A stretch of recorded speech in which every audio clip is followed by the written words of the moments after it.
So arcs can be semicircular or can be parabolic or can be elliptical. So in all these type of arches, the x and y intercepts are different. Okay, how? So if this is a semicircular three-hinged arch, so this will be like this. There will be one hinge at two hinge at the supports. Okay, and there will be a hinge at the highest point. Okay, this is a three-hinged arch, semicircular. So if I consider a cross section x, okay, if I consider a cross section x, then this height is y.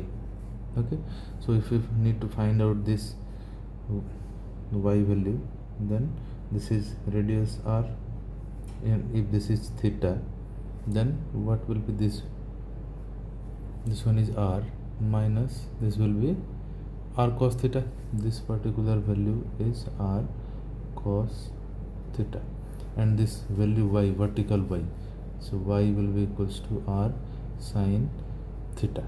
Okay, now if this is the semicircular three-hinged arch, then finding out x and y value is like this. Okay, now if this is a parabolic arch, if this is a parabolic arch, there are three hinges. Okay, okay, and I am taking a cross section here x, this is x. So at this condition, what will be the value of y? Okay, now this y in for is parabolic three-hinged arch or any kind of parabola, this value y is given as 4h divided by l square into x into l minus x. Now what is x? Distance from left hand. This is x. Total length is l. Okay, this value is given as length, and this height is given as h. So y will be equals to 4 into height, maximum height, divided by length square into x. This value is x into l minus x. So this way we can find out the value of y. Okay, now while solving a problem, we need to find out these distances. To find out bending moment at any cross section, we can use these formulas. Okay, now let's consider in this three-hinged parabolic arch, there is a simply supported, so there is a uniformly distributed load applied throughout its length. So this will the application of UDL will be like this. Okay, so at this point and at this point there will be UDL applied. Okay, so we will say this UDL is applied over the full length of the three-hinged arch. So this is, let's say, W per unit run, per unit run. Okay, now for this condition, what will be the value of VA, what will be the value of VB, and what will be the horizontal thrust? Okay, so we can find out these values. Okay, so if this is W and this is length L, automatically this is the symmetrical section. So VA is equals to VB is equals to W into length by 2 or WL by 2.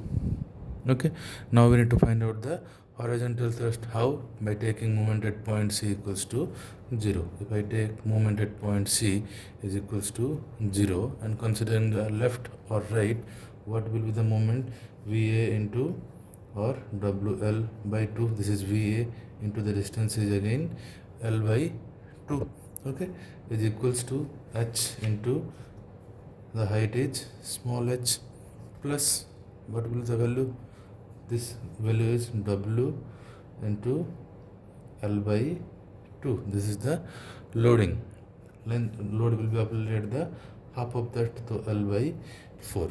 Okay, so from this we will get the horizontal thrust H is equals to WL square divided by 8H.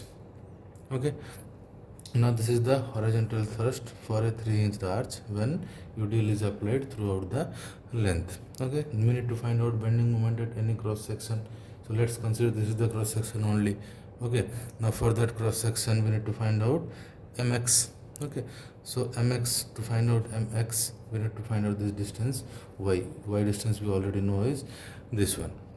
Okay, so if I find mx, this will be equals to WL by 2 into distance x, VA into x, minus the load is W into the length is x into x by 2 minus h into y. Instead of y, if I put this value, then we'll get the value of the moment at cross section x. So if I put it, we'll get again double L by 2 into x minus double x square by 2 minus h into what is the value of y, 4h by L square into x into L minus x. So if I simplify this, you will get 0.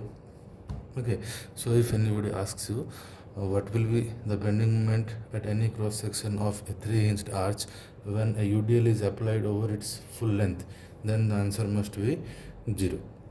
Okay, now this is generalized condition of 3-hinged arch when the 3-hinged parabolic arch. Similarly, you can solve for 3-hinged semicircular arch with a UDL over its full length. Okay, you try it on your own. I'll solve some problem later.